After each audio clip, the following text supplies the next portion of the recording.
Hola, ¿qué tal? ¿Cómo están? Buenas noches. Muy buenas noches, amados amigos y hermanos de esta red social que nos dan la oportunidad de estar con ustedes nuevamente.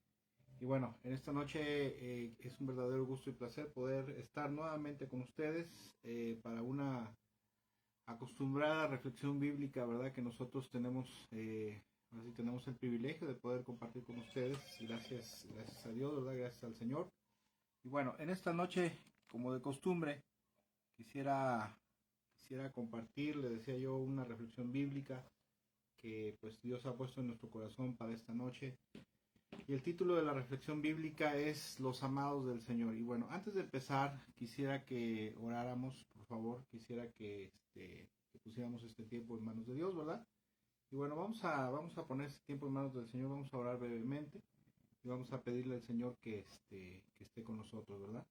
Y bueno, Señor, en esta hora te damos gracias por tu misericordia, te damos gracias por tu bendición, por tu gracia, por tu favor, por el infinito amor que tienes para con nosotros, cada uno de nosotros. Y en esta noche, Señor, te bendecimos por lo bueno que has sido con nosotros hasta esta hora, Señor, por todas las cosas que nos das, todo lo que nos ayudas y nos bendices, Señor. Te damos gracias, te bendecimos en el nombre de Jesús, Padre, también. Te damos gracias, Espíritu Santo, y te pedimos, Señor, que estés con nosotros en esta noche, que nos ayudes, Señor, pero sobre todo que seas tú el que le hables a tu pueblo, Señor, a través de tu palabra, Señor. Te damos gracias por tu infinita bondad, tu infinita misericordia. En el precioso nombre de Jesús. Amén, amén y amén. Y bueno, en esta noche vamos a estar hablando acerca de una reflexión bíblica que le hemos puesto por título Los amados del Señor. Sabe, yo siempre lo he dicho y siempre lo he comentado, lo he compartido. Eh, Siempre que voy a compartir una palabra, una escritura, generalmente, ¿verdad? Generalmente me gusta buscar al Señor, ¿verdad? Buscar su presencia, buscar su rostro. Y bueno, Dios es bueno siempre, siempre nos bendice con su palabra, ¿verdad? Y también tengo por costumbre de mañana, en mi devocional diario, ¿verdad? Buscar al Señor, buscar a través de su palabra. Y bueno, en esta noche quiero compartir un versículo del Salmo 146, verso 8, que dice tres cosas maravillosas que Dios hace, ¿verdad? Pero hay algo en especial en lo cual me quiero enfocar en esta noche. Y bueno, el Salmo 146, versículo 8, dice de la siguiente manera. Yo lo voy a leer en una versión actualizada, que es la nueva traducción viviente. Usted lo puede leer en la versión tradicional, ¿verdad? La que usted maneje, puede ser la Reina Valera o puede ser alguna otra versión, ¿verdad? Pero lo importante es que es lo que dice el texto bíblico. Y escuche cómo dice. Salmo 146, verso 8 dice de la siguiente manera. El Señor abre los ojos de los ciegos, el Señor levanta a los agobiados, el Señor ama a los justos. Y bueno, en esta noche, en este versículo bíblico, hay tres cosas que quisiera hablar y una en la cual me quisiera yo enfocar, ¿verdad? Y bueno, de antemano, bienvenidos a todos los que nos estén viendo y nos estarán viendo más adelante. Esperamos de todo nuestro corazón que esta reflexión bíblica les sea de bastante edificación, ¿verdad? Para sus vidas espirituales. Y bueno, por las Sagradas Escrituras, una de las cosas que quisiera comentar, ¿verdad? De lo que sabemos a través de Dios, a través de su palabra, a través de la Biblia. La Biblia es la palabra de Dios, ¿verdad? Es el instrumento, ¿verdad? Que Él usa para hablarnos, para mostrarse, revelarse al ser humano. A través de la palabra de Dios, de las Sagradas Escrituras, sabemos que Dios es un Dios de amor. Dios es un Dios de amor y misericordia universal por el hombre, ¿verdad? La palabra de Dios nos enseña, por ejemplo, en Juan capítulo 3, verso 16, dice que de tal manera amó Dios al mundo que entregó a su Hijo único, dio a su Hijo único, ¿verdad? Y dice ahí mismo en el capítulo 3 de Juan que Dios dio a su Hijo para salvar al mundo, para salvarlo por medio de él, ¿verdad? Entonces, una de las cosas que primero que nada quisiera establecer es que Dios es un Dios que a nivel universal, a nivel general, ama a la humanidad. Y lo ama y lo amó de tal manera, de una forma tan intensa, que Dios estuvo dispuesto, el Padre Celestial, estuvo dispuesto a entregar a su amado Hijo Jesús por el perdón y la salvación de la humanidad. Y asimismo en la palabra de Dios, ¿verdad? En las epístolas universales del apóstol Juan dice que Dios es amor, ¿verdad? Lo cual eso nos encanta y nos da mucho gusto porque si no Dios no fuera amor, Si Dios fuera un Dios que solamente fuera pura justicia o un Dios duro, ¿verdad? Entonces estaríamos en gravísimos problemas. Pero gracias a Dios que Dios es un Dios bueno. La Biblia dice que Dios es un Dios amplio en perdonar, ¿verdad? Grande en misericordia. Y eso es una gran bendición. Y bueno, en base a esta porción bíblica que acabamos de leer y que quiero volver a repetir, Salmo 146, verso 8, donde dice que el Señor abre los ojos de los ciegos, el Señor levanta a los agobiados, el Señor ama a los justos. Hay algo que quisiera hablar, quisiera comentar, ¿verdad? Quisiera brevemente hablar acerca de tres cosas que me encanta de este versículo bíblico, de esta porción de este salmo, ¿verdad? La primera que nada, lo primero que dice que el Señor abre los ojos de los ciegos. Y esto es algo que tanto es literalmente, es una realidad, porque a partir de que el Señor Jesucristo vino a este mundo, ¿verdad? La Biblia dice que Él empezó a sanar a muchos enfermos y entre esos sanó a muchos ciegos, ¿verdad? Y hasta el día de hoy se ha sabido que ha habido milagros, sanidades, milagros, ¿verdad? Y algunas de esas han tenido que ver con devolver la vista a alguien. Y bueno, la Biblia nos dice que el Señor le abre los ojos a los ciegos. Y vuelvo a repetir, esto es algo que tanto literalmente a partir de que el Señor Jesucristo vino a la tierra, es algo que empezó a ocurrir, ¿verdad? La Biblia dice que Él vino a dar vista a los ciegos y verdaderamente cuando nosotros leemos los evangelios podemos darnos cuenta que el Señor sanó a los ciegos y hay gente que padecía de ceguera que también ha llegado a sanar hasta el día de hoy. Pero también cuando habla acerca de que el Señor le da vista a los ciegos, le abre los ojos a los ciegos, esto nos habla de que Dios también le abre los sentidos, le abre la mente, el corazón a la gente que está cegada por algo, ¿verdad? A veces en la vida estamos en alguna situación en la cual, sobre todo por el pecado, no podemos ver nuestra realidad espiritual, no podemos ver cómo estamos, cómo somos y cómo nos comportamos verdaderamente, ¿verdad? Todos aquellos que hemos llegado a los pies de Cristo en algún momento dado de nuestra vida hemos estado ciegos en algo, ¿verdad? En algo de qué, del pecado, ¿verdad? Sea la inmoralidad sexual, sea por el egoísmo, sea por alguna situación, ¿verdad? De violencia, machismo, en el caso de los hombres, envidias, odio, rencor, resentimiento. Muchas veces estamos ciegos, ¿verdad? Y nuestra mente está cerrada de tal manera que no podemos darnos cuenta cómo es que estamos procediendo, cuál es nuestro estado espiritual verdaderamente, lo cual verdaderamente es nocivo, ¿verdad? Estar cegado de la mente y del corazón muchas veces nos lleva a conducirnos de una forma equivocada que va a terminar destruyéndonos a nosotros y también a la gente que nos rodea. Pero la Biblia dice que Dios le abre, en esta porción dice que Dios le abre los ojos a los ciegos, o sea que nos abre la mente, nos abre el corazón, ¿sí? Y para que podamos ver la realidad de las cosas y sobre todo podamos salir de esa ceguera en la cual nos encontramos a veces. Y esto es una gran bendición. Verdaderamente, una de las más grandes bendiciones que el Señor le puede dar a una persona, a un ser humano, es abrirle los ojos, ¿verdad? Que se pueda dar cuenta de sus circunstancias, de su situación, de sus pecados, de sus faltas, ¿verdad? Que lo están atando, que lo están limitando y que lo están destruyendo. Y también yo nunca me ha tocado ver una sanidad a un ciego, pero he sabido, ¿verdad? Allá muy, muy remotamente de gente que el Señor literalmente le ha sanado la vista. Y yo conozco gente que no solamente, bueno, he escuchado de gente, ¿verdad? Pero yo conozco gente que el Señor le ha sanado de cáncer, ¿verdad? Le ha sanado de enfermedades degenerativas que no tenían cura y entre esos gente que el Señor ha sanado literalmente de los ojos, ¿verdad? Les ha devuelto la vista. La siguiente cosa que me encanta de este versículo, ¿verdad? Del versículo 8 del Salmo 146 es que dice que Él levanta y sostiene a los agobiados. ¿Qué es un agobiado? ¿Qué es una persona agobiada, verdad? De acuerdo con la definición que se da es que una persona agobiada, o sea, el agobiado, es aquella persona que tiene un intenso sentimiento de ansiedad, inquietud o depresión generalmente surgido ante problemas o preocupaciones de difícil o imposible solución. Cuando nosotros tenemos alguna dificultad, algún problema que nos supera, ¿verdad? Que está muy por encima de nosotros. Entonces viene un sentimiento de agobio, ¿verdad? Un intenso sentimiento de preocupación, de ansiedad o de depresión, porque precisamente hay algo que nos está superando, un problema, una gran dificultad que no podemos resolver. Se dice también que una persona agobiada es aquella a la cual se le ha impuesto una actividad o esfuerzo excesivo, como a veces ocurre, no sé, en el trabajo, No sé si le ha pasado que a veces, se dice que a veces en los trabajos hay jefes que por X o Y razón te cargan la mano, ¿verdad? Te cargan la mano porque le caíste mal o porque son abusivos, ¿verdad? O tienes alguna carga excesiva, no sé, alguna deuda, alguna carga económica, muy intensa, ¿verdad?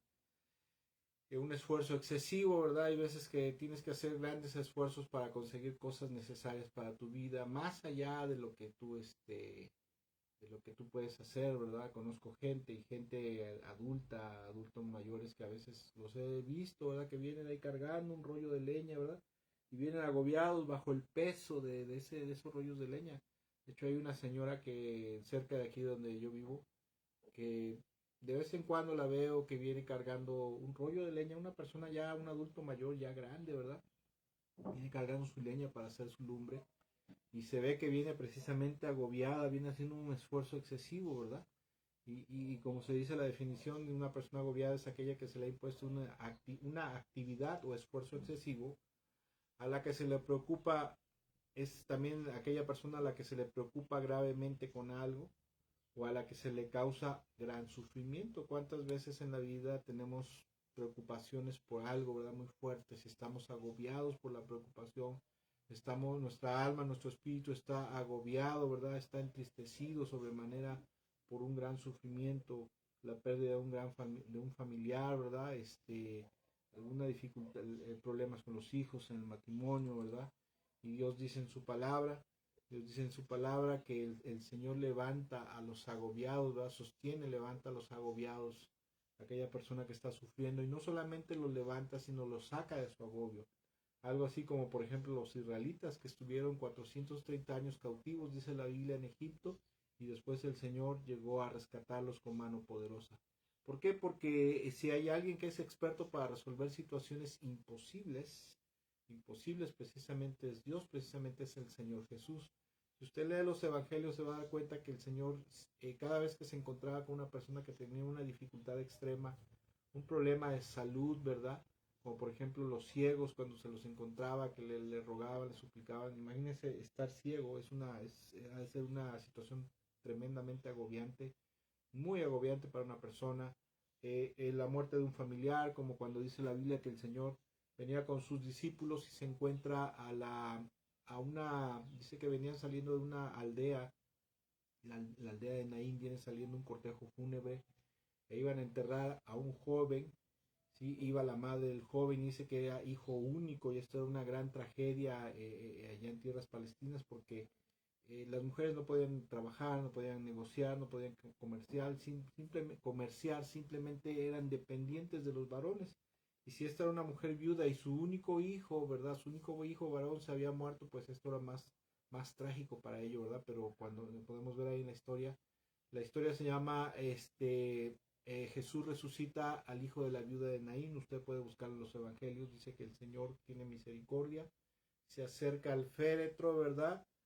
Le dice al joven, levántate, y al momento que el muchacho resucita, ¿verdad? Se lo entrega a su madre. Aparte de que fue de haber sido una gran alegría para su madre, para esta mujer debió haber sido un gran respiro para su vida y para su situación, ¿verdad? En la cual estaba, esa situación tan agobiante, porque no solamente podía estar agobiada porque se le había muerto un hijo, sino porque ya no iba a haber nadie que la defendiera, nadie que la ayudara, y una mujer sola, divorciada o viuda, sin hijos, era una gran tragedia, una gran desgracia.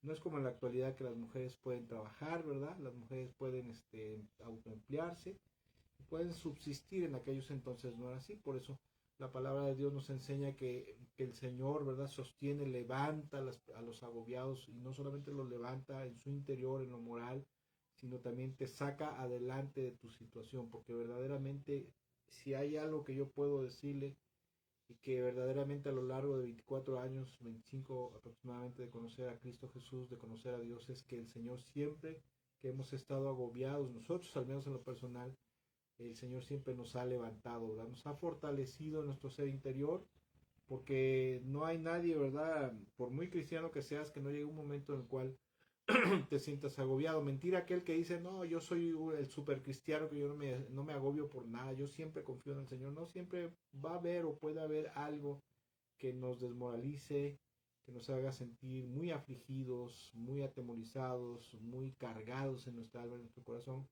Pero ahí es precisamente cuando el Señor viene y te levanta en lo moral y espiritual, como también el Señor ayuda, ¿verdad? Coadyuva, o Él definitivamente de forma soberana cambia tu realidad palpable, ¿verdad? Esa realidad palpable funesta que a veces está delante de nosotros, que nos agobia, que nos hace sentir muy tristes, ¿verdad? Muy desesperados, ¿verdad? Y bueno, esto es por una parte, esos son dos partes, dice que le da vista a los ciegos, ¿verdad? Tanto literal como te abre la mente, el corazón, para que veamos muchas cosas que a veces no nos damos cuenta. Dice que levanta a los agobiados, ¿verdad? Te saca de tu agobio. Pero también hay algo que me interesa mucho en esta noche y que es algo que Dios ha puesto en mi corazón y que siempre ha puesto en mi corazón es esto, lo último que dice este versículo, el versículo 8, la última parte, la primera dice que el Señor abre los ojos de los ciegos, luego dice que el Señor levanta a los agobiados y por último dice el Señor ama a los justos. Y esto es precisamente en lo cual quiero centrar esta reflexión bíblica en esta noche, ¿sí? Porque Dios a través del salmista dice que él ama a los justos. Ahora, ¿qué es un justo o quién es una persona justa, verdad? Bueno, primero que nada, la Biblia nos enseña que a través de la fe en Jesús, dice que todos los que nos convertimos a Cristo Jesús, al Señor, somos hechos justos ante los ojos de Dios. La Biblia dice, por ejemplo, en Romanos capítulo 5, verso 1, dice, por lo tanto, ya que fuimos declarados justos, yo estoy leyendo la nueva traducción viviente, a lo mejor usted lea otra versión, la Reina Valera, que es la tradicional o la nueva versión internacional, no sé, ¿verdad? Pero yo estoy leyendo la nueva traducción viviente, dice, por lo tanto, ya que fuimos declarados justos a los ojos de Dios por medio de la fe, tenemos paz con Dios gracias a lo que Jesucristo nuestro Señor hizo por nosotros. La Biblia dice que cuando nosotros ponemos nuestra fe en Jesús, ¿verdad?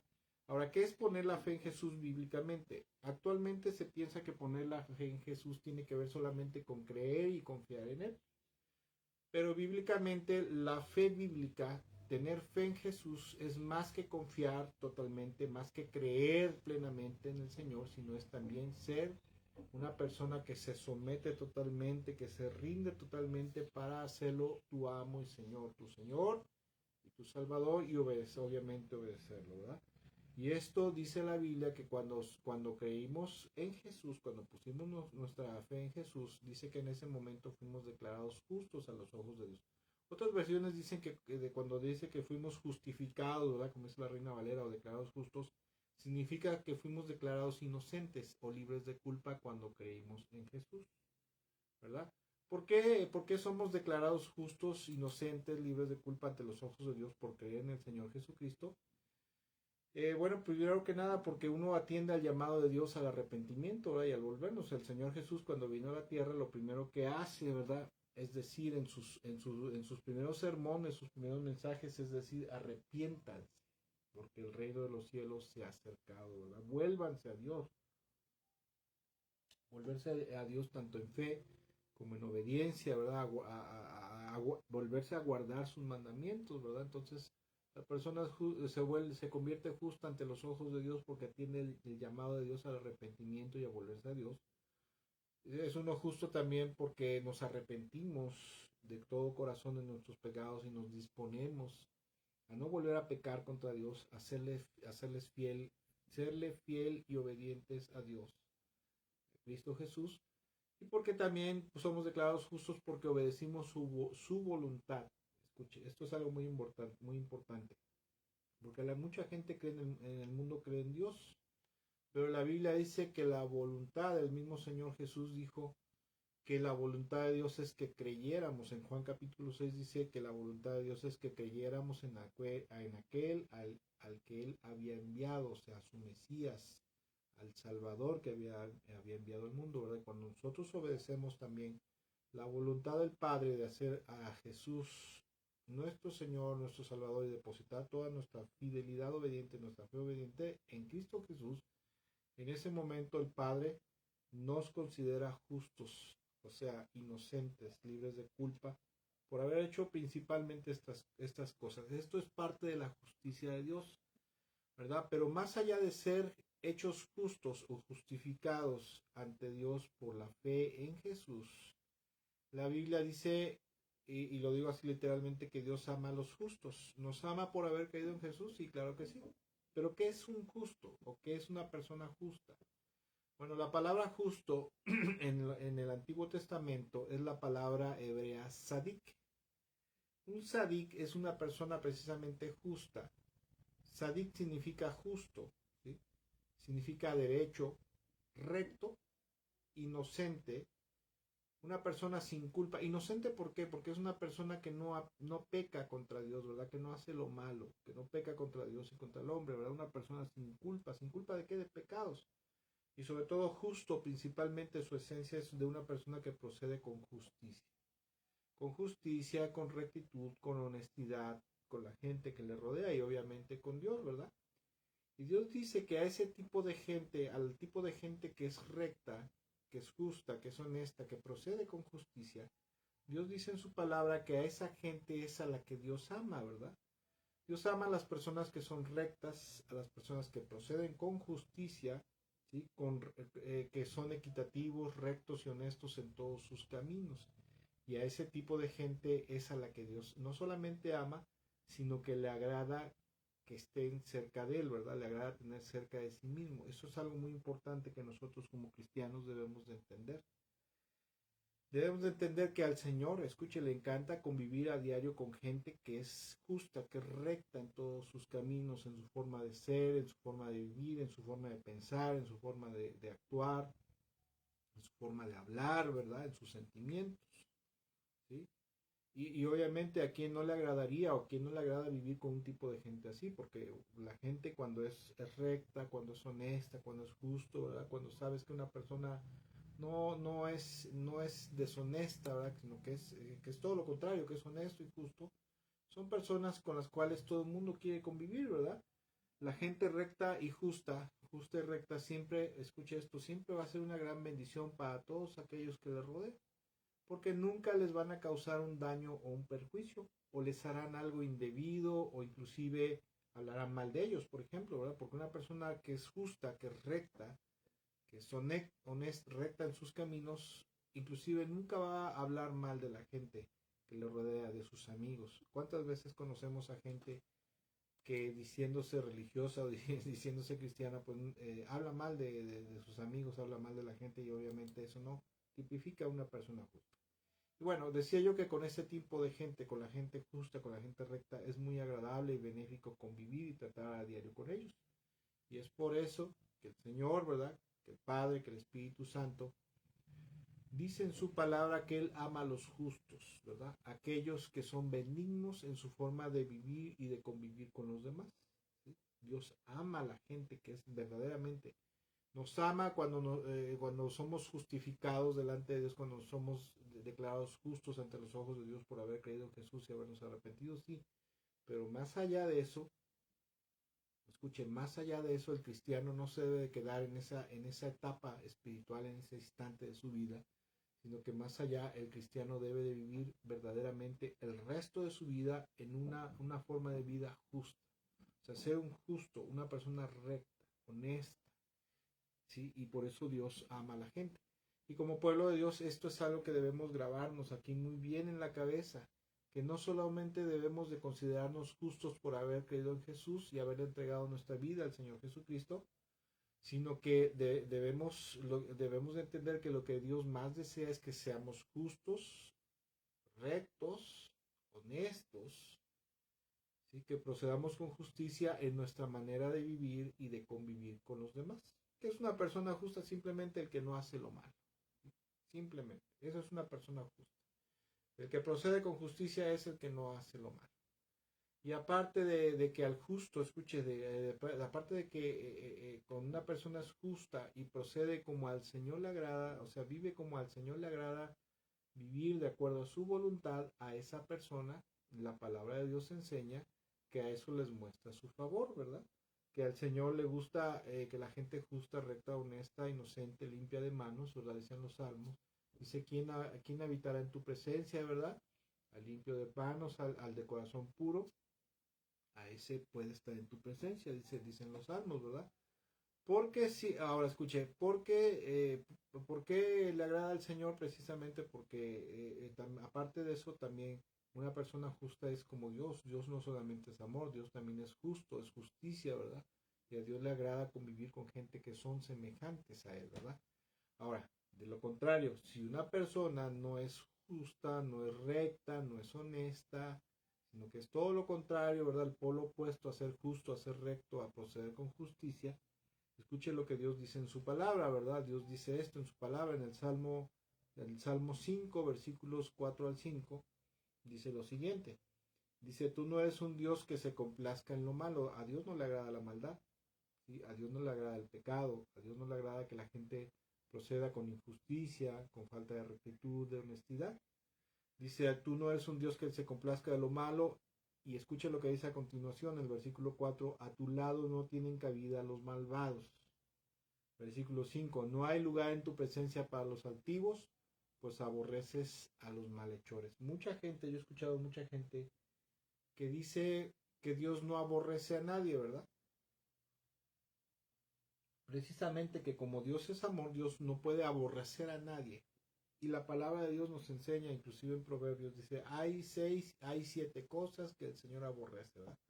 Al altivo, ¿verdad? Al que es mentiroso, etcétera, etcétera, al arrogante, al malvado, etcétera, etcétera. Y Dios dice aquí en su palabra que Dios aborrece, que el Señor aborrece a los malhechores. ¿Qué es un malhechor? Una persona que se comporta mal, mal de cualquier manera, ¿verdad?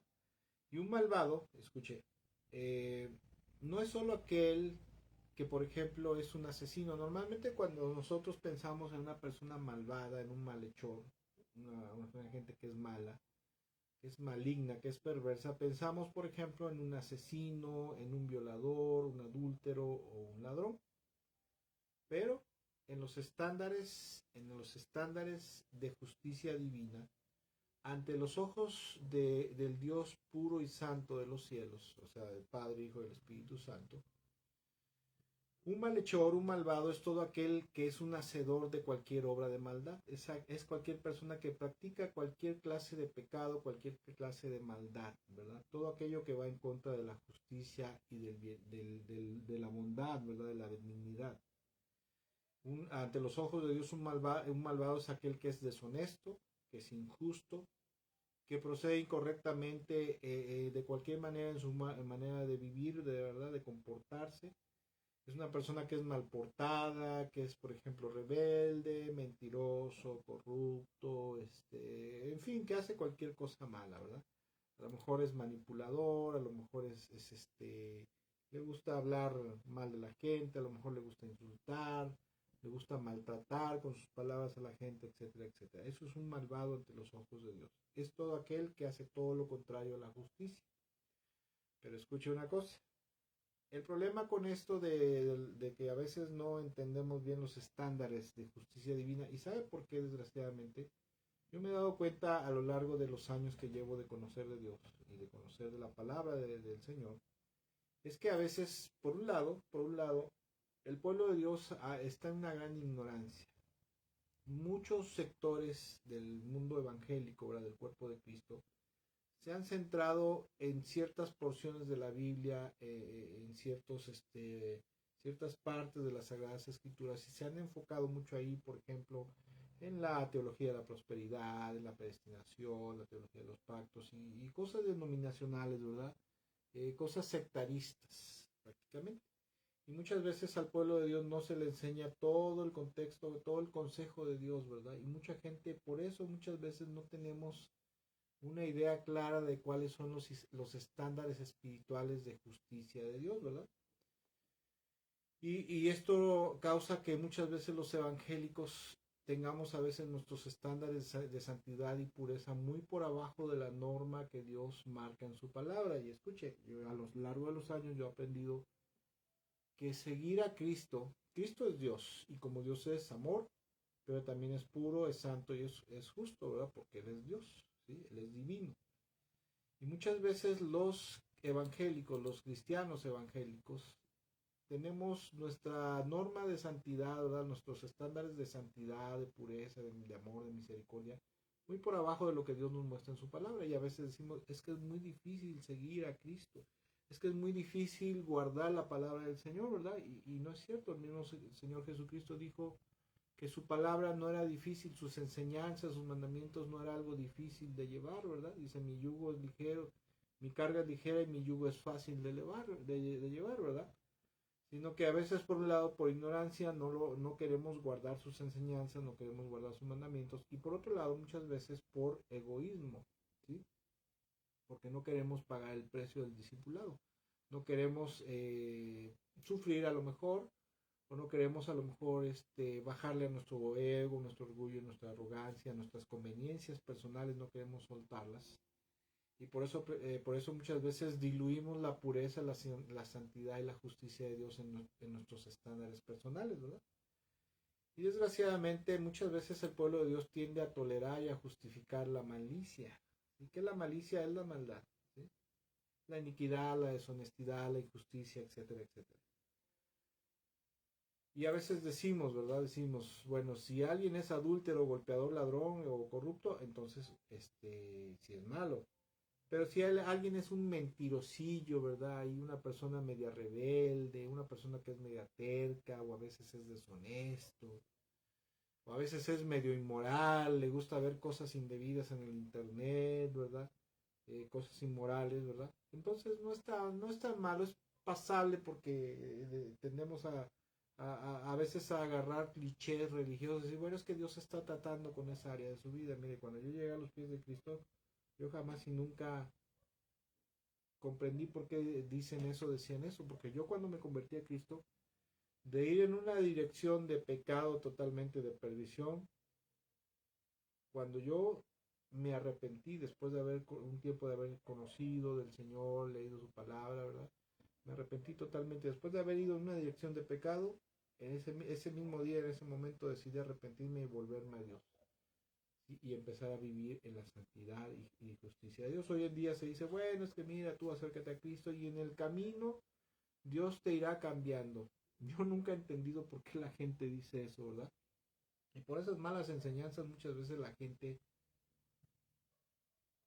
evangélica tiende a ser muy tolerante, muy permisiva, muy disoluta, ¿verdad? Libertina, si se le puede llamar, con respecto al pecado, ¿verdad? Y no hemos entendido que Dios es un Dios santo, Dios es un Dios de justicia que demanda justicia de su pueblo y que aparte de eso, como acabamos de ver, Él ama al que es justo, ¿sí? Y como acabo de decir, si alguien es adúltero, violador, a lo mejor corrupto, ladrón, entonces sí es malo. Pero si es medio mentiroso, medio terco, rebelde, etcétera, etcétera, lo que acabo de mencionar, entonces en nuestros estándares de justicia y santidad divina, nuestros, no los de Dios, decimos, pues es algo pasable, ¿verdad? Dios está tratando con su vida. Y ahora, escuche, a lo largo de los años, y usted no va a dejar mentir, si ha leído la palabra de Dios delante de los ojos del Señor, es tan malo ser un pecadorcillo promedio, común y corriente, es tan malo como ser un pecador desvergonzado, ¿verdad? Ya aquel que está metido en adulterio, aquel que está metido en fornicación, aquel que ha vuelto al mundo, ¿verdad? Que ha vuelto a pecar escandalosamente, porque las dos cosas son pecado, las dos cosas son malas y Dios no espera eso de parte de su pueblo. El pueblo de Dios, el cuerpo de Cristo tienen que entender que el Dios en el cual creemos y al cual servimos es un Dios santo, es un Dios santo, es un Dios justo, que precisamente, y miren, no sé si se lo han dicho, pero cuando nosotros, se supone que cuando venimos a los pies de Cristo, creemos en Jesús, creemos el llamado de Dios, creemos el Evangelio de nuestro Señor Jesucristo, ¿verdad? Que solamente hay perdón de pecados, salvación y vida eterna a través de la fe y obediencia en Él. Creemos que somos pecadores por naturaleza, que somos espiritualmente estamos inmundos delante de Dios. Pero sobre todo creemos que necesitamos arrepentirnos y lo más importante, entregarle nuestra vida al Señor Jesucristo y rogarle, suplicarle que nos perdone, que nos salve, que nos limpie, nos purifique y que nos haga nacer de nuevo, ¿verdad? Cuando esto ocurre, La persona vuelve a nacer de nuevo, nace de nuevo, ¿verdad? Y es hecho una nueva criatura, tal como dice 2 Corintios 5:17. Si alguno está en Cristo, nueva criatura es. Aquí las cosas viejas pasaron y todo se ha hecho nuevo, ¿verdad? La persona vuelve a nacer de nuevo, es regenerado espiritualmente, recibe, aparte de eso, recibe la vida eterna y recibe el don del Espíritu. Y en ese momento, la persona al nacer de nuevo ahora es una nueva criatura que está capacitado para obedecer a Dios por una nueva naturaleza que ahora radica en su interior, ¿verdad? Y a partir de ese momento el cristiano, por naturaleza, tiene deseos de obedecer, de seguir a Cristo y sobre todo comportarse justa, recta y honestamente. Pero el problema es que a veces con el paso del tiempo, las malas compañías que a veces tenemos, malos líderes, malos hermanos, nos dan malos ejemplos. Y a veces también nosotros nos volvemos a volver mañosos y se nos olvida que Dios es santo. Y sobre todo se nos olvida que Dios no tiene por inocente al culpable, ¿verdad? Aquel que peca. Porque muchas veces también justificamos, ¿verdad? Queremos justificarnos delante de Dios con nuestras obras de servicio, con nuestros actos devocionales, ¿verdad? De que no dejamos de congregarnos, de que oramos seguido, de que no faltamos a la iglesia, a lo mejor, etcétera, etcétera. Porque de que damos mucha ofrenda para la obra y ya con eso tratamos de justificar, de pagarle nuestras culpas a Dios, ¿verdad? Pero la Biblia nos dice que Dios es un Dios santo, es un Dios justo, que no hace acepción de personas, o sea que no tiene favoritismos, y aparte de eso que no tiene por inocente al culpable. Y tal como lo dice el Señor en su palabra, la gente que no es justa, que no es buena, que es malvada en grado mayor o menor, es gente que no haya cabida delante del Señor. Y esto es un grave problema, mire, que yo cada vez que lo pienso, lo medito, lo comparto, yo también tiemblo, ¿verdad? Tiemblo ante esto porque a veces, por X o Y razones, algunos en un grado mayor o menor llegamos a faltarle al Señor.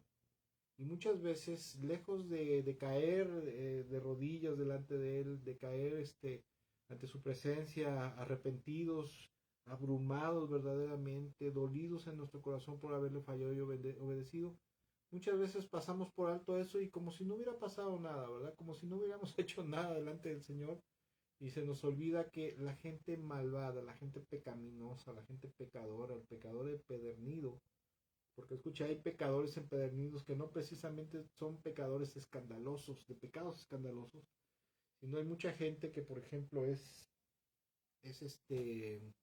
yo conozco gente, cristianos de muchos años, que son murmuradores, que es gente violenta, ¿verdad? Que a todo mundo humilla, a todo mundo orgulloso, soberbio, ¿verdad? Que todo mundo ve por encima del hombro, ¿verdad? Así como diciendo, ay, tú eres un pobre mugroso pecador, ¿verdad? ¿Qué te vas a parecer a mí que soy? Como eran los fariseos así verdaderamente, ¿verdad?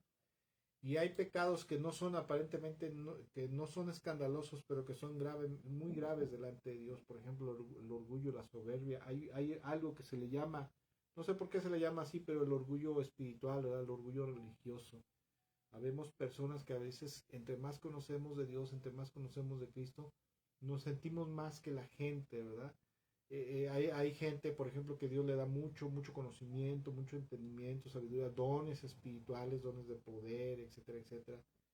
Y muchas veces la gente pierde el piso y es tan malo la arrogancia, la soberbia, el orgullo, como cometer adulterio, fornicar, robar, defraudar, etcétera, etcétera. Es igualmente malo delante de los ojos de Dios. Y bueno, se nos olvida que a Dios no le agrada la compañía se nos olvida que al Señor no le agrada la compañía de gente así, ¿verdad? Y se nos olvida también o no tomamos en cuenta que Dios los aborrece y muchas veces hasta los desecha. Y hay otra cosa que a veces no entendemos, que no es lo mismo ser religioso que ser justo y santo. ¿Sí? Hay algo que debemos de asimilar muy bien y aplicar a nuestra vida es que no solamente debemos de ser devotos, debemos de ser devotos puros y justos. No solamente debemos ser devotos, sino que debemos de ser devotos, pero también puros, santos y justos para ser verdaderos cristianos. ¿Sí? Si es que queremos agradar a Dios, agradar al Señor, y también, ¿por qué no, verdad? Decirlo, a lo mejor, como dice por ahí un pastor, un hermano pastor dice, ser un poquito egoístas, gozar de su gracia y su favor, debemos no solamente ser cristianos devotos, sino que también debemos de ser puros y justos, ¿sí? Por último, quisiera ya ir para el final de esta reflexión bíblica. Quisiera leer una última cita de esta reflexión bíblica, que es Filipenses capítulo 1, versículo 9 al 11. De hecho, en la mañana que estaba yo leyendo esto, Dios habló a mi corazón. Esta reflexión bíblica ya la había yo preparado con antelación, pero en la mañana dije, esto que Dios está hablando a mi vida, que de hecho lo compartí, ¿verdad? A través de los grupos, a través de mi muro de Facebook. Dios habló ahí a mi corazón y dice Filipenses capítulo 1, versículo 9 al 11, dice lo siguiente. Hablando el apóstol Pablo a los filipenses les dice lo siguiente: le pido a Dios que el amor de ustedes desborde cada vez más y que sigan creciendo en conocimiento y entendimiento. Aquí el apóstol Pablo, ¿verdad? No es una declaración profética ni nada, ¿verdad? Simplemente el apóstol Pablo le rogaba a Dios que el amor de los filipenses, y no solamente, yo creo que no solamente de los filipenses, sino de todo el pueblo de Dios, que se desbordara cada vez más. ¿Por qué? Porque el amor, la Biblia nos enseña que el amor es el vínculo perfecto. Cuando tú vives con amor, obviamente vas a vivir en santidad y en justicia, ¿verdad? Porque dentro el amor es como que el motor, es la raíz de la vida eterna, ¿verdad? Y dice, le pido a Dios que el amor de ustedes desborde cada vez más y que sigan también, ¿verdad? Creciendo en conocimiento y entendimiento. Versículo 10. Quiero que entiendan lo que realmente importa a fin de que lleven una vida pura e intachable hasta el día que Cristo vuelva. ¿Sí? Vuelvo a repetir, versículo 10. El apóstol Pablo, inspirado por el Espíritu, ¿verdad? Usado por el Espíritu Santo, le dice a los filipenses en el versículo 10. Dice, quiero que entiendan lo que realmente importa. Y ahorita voy a comentar un poquito acerca de esto, ¿verdad? A fin de que lleven una vida pura e intachable hasta el día que Cristo vuelva. Uno de los deseos del corazón de Dios es que nosotros, el Señor desea que nosotros entendamos lo que verdaderamente es importante en la vida cristiana, en la vida espiritual. Porque a veces le damos más atención a lo devocional, ¿verdad? A lo religioso, a lo eclesiástico, y se nos pasan las cosas verdaderamente importantes en la vida espiritual. Por ejemplo, en Mateo capítulo 23, versículos 23 y 24, el Señor Jesús le dice a los fariseos, le dice lo siguiente: ustedes diezman la 10ª parte de todas sus hortalizas, del anís, del comino, de la menta, etcétera, etcétera. Eran muy devotos, muy religiosos. Y les dice ahí mismo el Señor, pero ustedes se han olvidado de las 3 cosas más importantes de la ley de Dios, de la palabra de Dios, que es la justicia, la misericordia y la fidelidad con Dios. Y les dice, no deben de dejar de hacer esto. O sea, ellos como judíos estaban obligados a guardar la ley de Moisés. Y les dice, no deben de dejar de ser devotos, ¿verdad? Devotos creyentes, pero tampoco deben de olvidarse de estas 3 cosas más importantes de la ley de Dios. Y luego les dice más adelantito, hay unos versículos, dice ustedes, cuando toman el agua, cuelan el mosquito, pero se tragan el camello. O sea, se ocupan más de lo religioso, de lo devocional, que de lo que verdaderamente es importante, o sea, lo espiritual. Y lo moral y espiritual es lo que más le importa a Dios. No digo que no le importe lo devocional, lo religioso, ¿verdad? Sí le importa. Que nos congreguemos, que oremos, que leamos la Biblia, que sirvamos, que prediquemos, etcétera, etcétera. Pero lo que más le importa al Señor es nuestra forma de vivir, que sea santa, amorosa y sobre todo justa. ¿Sí? Y Dios desea, ¿verdad? Bueno, versículo 11 dice que estén siempre llenos del fruto de la salvación. Y escuche cómo dice esta versión. Es decir, del carácter justo que Jesucristo produce en su vida. Vuelvo a repetir, versículo 11, que estén siempre llenos del fruto de la salvación, es decir, el carácter justo que Jesucristo produce en su vida. Una de las cosas de lo cual nosotros debemos estar llenos es precisamente el fruto de la salvación. ¿Y qué es esto? El carácter de justicia. La Biblia dice que el Señor Jesucristo es el sol de justicia, ¿sí? O sea que él como Dios, ¿verdad? Es el ejemplo perfecto. Él mismo en sus obras, en su forma de ser, de pensar, de vivir, de hablar. Es el ejemplo perfecto de la justicia. Es como un sol radiante, pero de justicia, ¿verdad? de lo que debes, de lo que todo lo que debes, lo que es bueno, lo que es perfecto, lo que es correcto, lo que es amoroso, ¿verdad? ¿Sí? El carácter justo que produce en su vida, porque esto traerá mucha gloria y alabanza a Dios. Esto es lo que nos dice Filipenses 1, versículo 9 al 11. Y bueno, podemos ver, como decía yo, perdón, que uno de los más grandes deseos de Dios es precisamente que el pueblo de Dios, su pueblo, entienda claramente qué es lo más importante, cuál es su voluntad para su vida, ¿verdad? ¿Sí? Qué es lo que a Dios le agrada más. Y escuche la voluntad del Señor y Dios, nuestro Señor Jesucristo, es precisamente que entendamos cuál es la voluntad de Dios, pero con respecto a sus mandamientos y enseñanzas.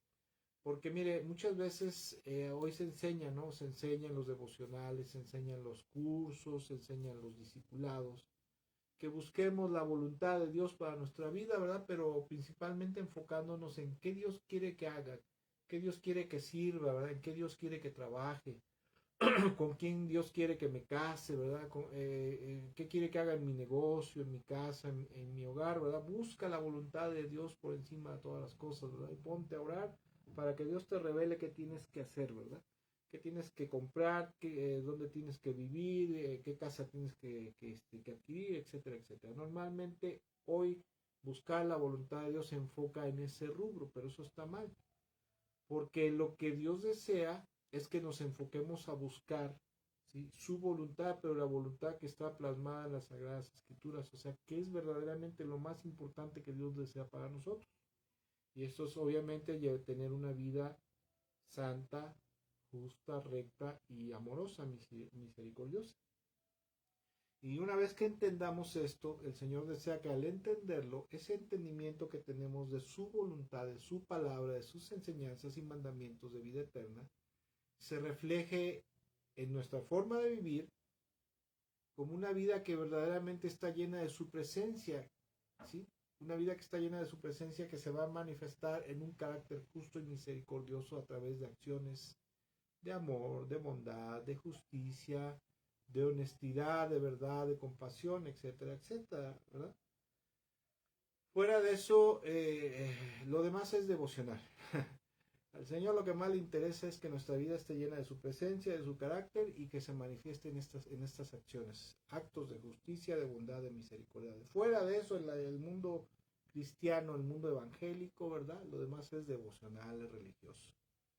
La forma, por ejemplo, de llevar el culto, los ritmos la alabanza, las formas de orar, las formas de servir en la iglesia, los programas eclesiásticos, la forma de predicar, de enseñar, los discipulados, los tipos de congregación, la forma de vestir, la forma de hablar, etcétera, etcétera, etcétera. Eso es devocional, eso es religioso. Eso es importante, sí, pero lo más importante es la forma espiritual de vivir, la manera en la cual nosotros espiritualmente estamos viviendo delante del Señor. Como vuelvo a repetir, lo demás es religioso, lo demás es devocional, ¿verdad? Y escuche, actualmente yo he observado que el mundo evangélico basa la identidad cristiana más en lo devocional, tradicional y religioso, ¿sí? Si tú te congregas todos los domingos, asistes a todos los servicios entre semana, los cultos, ¿verdad? Si tú oras mucho, tú predicas mucho, sirves mucho en la iglesia, te tomas muchos discipulados, etcétera, etcétera, el mundo evangélico te cataloga, ¿verdad?, como un buen cristiano, ¿sí? ¿Es importante eso? Sí, claro que sí, pero escuche, lo más importante es cómo el Señor cataloga, basa nuestra identidad como cristianos, ¿verdad? Porque la palabra de Dios nos enseña que el Señor Jesucristo basa la identidad del cristiano en la filiación y similitud con su persona y carácter espiritual, ¿verdad? La filiación, que es, con el diccionario, tener una filiación con alguien es que nosotros somos descendientes de alguien, ¿verdad? Hablando espiritualmente, nosotros somos descendientes del Señor Jesucristo, porque a Él es al que debemos un día de llegarnos a aparecer. La Biblia dice que el Padre Celestial, ¿verdad?, está trabajando en nosotros de tal manera que está tratando de formar al varón perfecto en nosotros, o sea, a Cristo Jesús, al ser humano perfecto, a través de nuestra fe y obediencia a Cristo Jesús y también a la palabra de Dios y a la voluntad del Padre Celestial, ¿verdad? Y por eso digo que el Señor Jesucristo basa nuestra identidad en la filiación y similitud con su persona y carácter espiritual. Si usted quiere valorar a alguien, quiere catalogarse a sí mismo si es un buen cristiano o un mal cristiano, tiene que fijarse en cómo es su similitud con Cristo Jesús. Porque en la actualidad decirse soy cristiano es algo muy fácil, ¿verdad? Pero serlo es algo que verdaderamente muchas veces deja mucho que desear. Porque no me acuerdo si compartí yo el domingo o la transmisión pasada de la reflexión bíblica, comentaba yo que en la antigüedad un cristiano verdadero eran aquellos que estaban dispuestos a sufrir el precio del discipulado, la persecución, la opresión, ¿verdad? De los familiares, de las autoridades, del imperio romano, ¿verdad? Ya que solamente aquellos que estaban convencidos de todo corazón que no había otro camino, otro escape, otra salvación más que a través de Cristo Jesús, el Hijo de Dios, que se arrepentían y se entregaban a Cristo para salvación y vida eterna, ¿verdad? Eran cristianos porque verdaderamente estaban convencidos y por ello estaban dispuestos a no abandonar su fe en Cristo, ¿verdad? Y a estar dispuestos a ser maltratados y oprimidos. Hoy en día, desgraciadamente, ¿verdad? A veces la libertad religiosa a veces puede ser un lastre para mucha gente, porque hoy en día tenemos mucha libertad religiosa en México. Cualquiera ya puede congregarse libremente, en los trabajos tú puedes decir yo soy cristiano, no va a pasar nada, la gente no te va a atacar, ¿verdad? Y cualquiera puede ser un simpatizante de Cristo, inclusive haber confesado a Jesús como su Señor y Salvador, haberse bautizado, congregarse en una iglesia cristiana, ¿verdad? Orar, ayunar, leer la Biblia, servir, etcétera, etcétera. Y ya con eso decimos, yo soy cristiano, ¿verdad? Pero ser cristiano no solamente tiene que ver con lo devocional y religioso, sino con la forma espiritual de vivir principalmente. Si usted y yo no llevamos una vida santa, una vida de amor, de misericordia y sobre todo santa y justa, no podemos decirnos cristianos verdaderamente. Y bueno, en este día, para finalizar, quisiera recordar el punto principal de esta reflexión, y es la última parte de este versículo, el versículo 8 del Salmo que estuvimos leyendo al inicio, que dice que el Señor ama a los justos. ¿Sí? Si usted y yo, ¿verdad?, queremos que el Señor nos ame de verdad, debemos de ser no solamente santos, no solamente amorosos, tiernos, misericordiosos, sino debemos de ser justos como el Señor Jesucristo es justo. Es una persona que procede con justicia, con rectitud, con honestidad, ¿verdad? Que no causa ninguna clase de daño a la gente que le rodea. Y bueno, en esta noche, con esto doy por terminado esta reflexión bíblica. Espero de verdad de todo mi corazón que le sirva de bastante edificación, ¿verdad? Que usted, como decía el apóstol Pablo, que podamos entender lo que verdaderamente es importante para Dios, ¿verdad? No tanto importar, en la actualidad el cristianismo actual basa el cristianismo en las necesidades del hombre, se llama un cristianismo antropocéntrico, ¿verdad? Pero el cristianismo no es antropocéntrico, es cristocéntrico. Y lo primero que nosotros debemos de buscar es qué es lo que al Señor le agrada, qué es lo que el Señor desea, qué es lo que el Señor necesita de nosotros. Eso es un cristianismo cristocéntrico, ¿sí? No antropocéntrico, no centrado y basado en las necesidades y deseos y anhelos del hombre. Y eso es lo que nosotros debemos de hacer, ¿verdad? Y le recomiendo verdaderamente de todo mi corazón que tomemos en cuenta esto, y sobre todo que siempre nos acordemos en que Dios, que el Señor ama a los justos. Y como vivimos en el Salmo 5, pero que desgraciadamente, ¿verdad?, desafortunadamente aborrece a los que son malvados. ¿Quién es un malvado? El que practica cualquier clase de maldad, de pecaminosidad, sea de pecados grandes o pecadillos, pecatas minutas, como decimos a veces. Mi nombre es Gustavo Méndez, Pastor Gustavo Méndez, que Dios los bendiga mucho. Un saludo desde la ciudad de Fortín de las Flores, Veracruz. Nosotros vivimos aquí en la ciudad de Fortín de las Flores. Servimos al Señor en la ciudad de Córdoba, Veracruz. Que Dios le bendiga mucho, que tenga una excelente, bendecida noche. Y espero de todo mi corazón que el Espíritu Santo, si el Señor lo permite, siga hablando a nuestra vida a través de esta reflexión. Si usted tiene a bien, le invito, le pido por favor que comparta esta reflexión bíblica con alguien, ¿verdad? Al cual usted sepa que le va a bendecir, ¿verdad? El propósito de estas transmisiones, de no solamente mías, sino de todos los que servimos al Señor predicando su palabra, es precisamente que su palabra corra velozmente por todo el mundo para bendecir tanto a su pueblo como a la gente que aún no le conoce. Que Dios me los bendiga mucho, que tengan una excelente y bendecida noche.